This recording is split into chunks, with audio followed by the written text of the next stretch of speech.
남북 정상회담이 있고 나서 북한이 계속해서 이렇게 지령을 했다는 건데, 겉으로는 평화를 얘기하고 뒤로 이런 공작 행태를 벌였다라는 얘기가 됩니다. 상당히 충격적인데, 이들이 어떻게 북한 요원들을 접촉했는지에 대한 내용도 보도되고 있습니다. 함께 보시죠. 네, 오늘 청와대와 검찰, 외교부 통일연구원 출신의 전문가들 모시고 객관적으로 이 사안을 저희가 바라보려 노력하고 있습니다. 국정원을 따돌리려 첩보영화 같은 비밀 접선을 했다. 자, 이 내용은 한국일보가 취재한 보도 내용입니다. 이 보도가 사실이라면 2017년 5월 중국 베이징 피의자 A씨 왼손엔 신문, 오른손엔 생수병, 어깨에 검정 가방을 메고 등장했다라고 알려집니다. 그런데 이게 접선 신호였다. 북한 공작원이 악수나 인사 없이 스쳐 지나간 후 A씨와 4-5m 간격을 두고 학교 건물을 한 바퀴 걸으며 감시원이 있는지를 파악하고 택시를 타고 이후에 이동을 하며 대화를 했다라는 겁니다. 2018년 4월 캄보디아 프놈펜 피의자 B씨 공원에서 북한 공작원 조씨와 신호를 주고받은 뒤 각자 오토바이 택시로 사원을 이동하고 사원 인근 시장에서 조씨와 다시 만난 후 시내 호텔로 이동했다. 북한 공작원은 이씨를 접선했다라는 겁니다.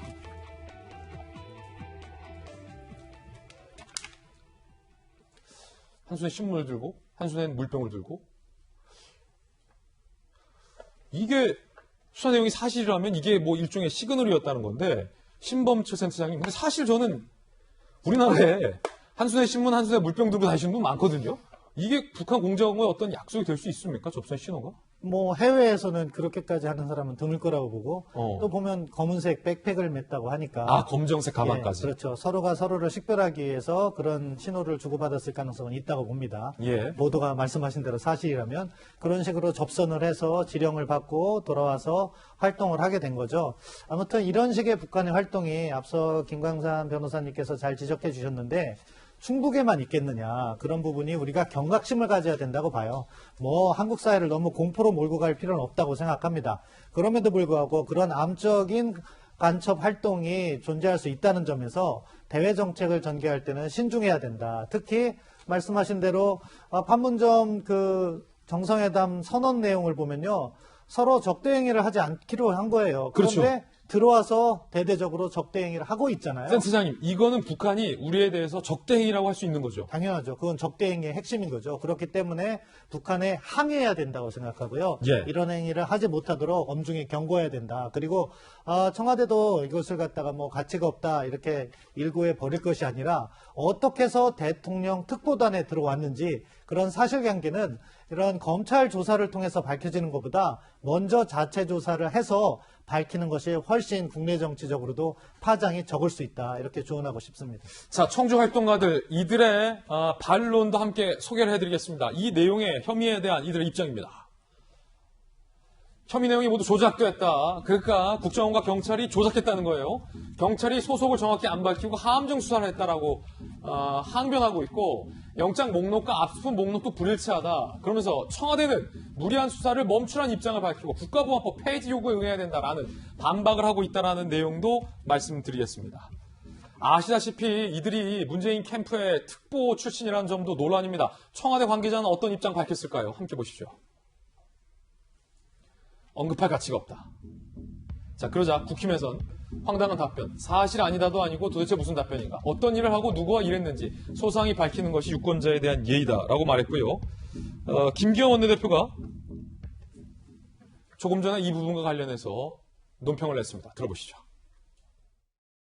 청와대는 간첩 사건에 대해서 언급할 가치가 없다고 했으나 이들은 문재인 대선 캠프에 참여했던 자들이라고 합니다. 간첩 사건 하나만으로도 대통령은 안보 분할 이야기에 죄송하다고 국민 앞에 머리 숙여야 마땅합니다. 하물며 이 간첩들이 문재인 대선 캠프의 특보로 활동한 사실이 드러나는 이상 이유를 불만하고 타결을 해야 책임 있는 지도자 아닙니까? 자, 뭐 야당에서는 해명과 사죄까지 요구하고 있지만, 김수현 교수님, 앞서 박정화 전 청와대 대변인과 신범철 센터장 공통된 이야기는, 이건 우리 정부가, 청와대가 북한 김정은에게 항의를 할 만한 사안이다라는 두 분의 의견이거든요. 우리 정부가 항의를 해야 할 사안이다라는 것에 동의를 하시는지, 그 두 번째는 얼마 전에 친서까지 주고받았다면서요. 그리고 통신선도 복원됐다면서요. 항의하려면 항의할 수 있는 채널은 있는 거네요.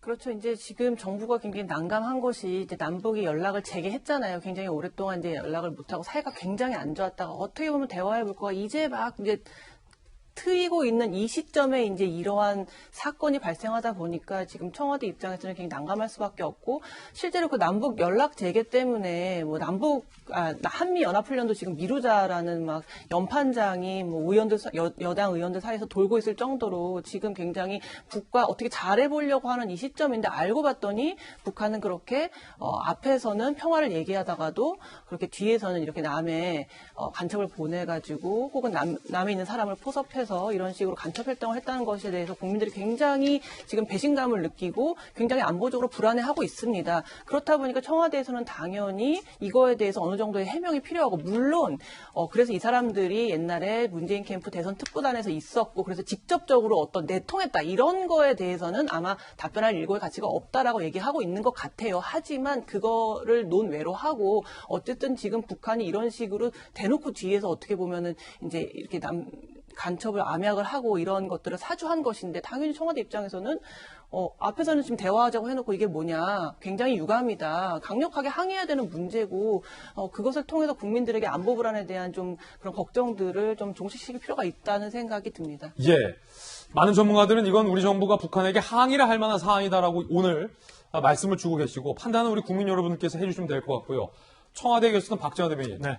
일각에서는 남북관계가 이렇게 중요하기 때문에 한미훈련도 우리가 고민하는 사안에 뭐 이 정도 일 갖고 우리 정부가 북한에게 항의해서 남북관계 불편하게 만들 필요가 있느냐라는 반론도 나오고 있는 것 같은데 이에 대한 입장이 있으십니까?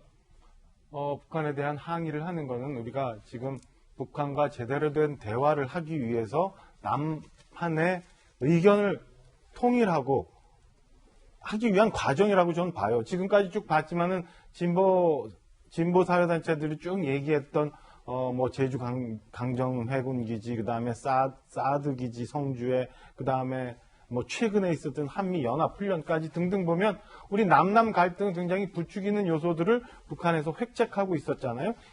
제대로 된 남북 대화를 위해서라도 이 남남 갈등이 없어지게끔 청와대가 분명한 입장을 정리를 해서 얘기를 해줘야 예. 이런 혼선도 그다음에 북한과의 대화에 의한 동력도 생긴다고 저는 생각합니다. 그래서 이 건에 대해서는 청와대가 우리 대한민국을 위해서라도 아니면 또 북한을 위해서라도 단호하고 분명한 입장을 표명하는 게 저는 옳다라고 생각을 합니다. 박정화 전 청와대 대변인의 의견 들어봤습니다. 자, 오늘 이 의혹 원포인트 전문가 신범철 센터장님 모시고 이야기 나눠봤고요. 또 모시겠습니다. 감사합니다. 네, 감사합니다.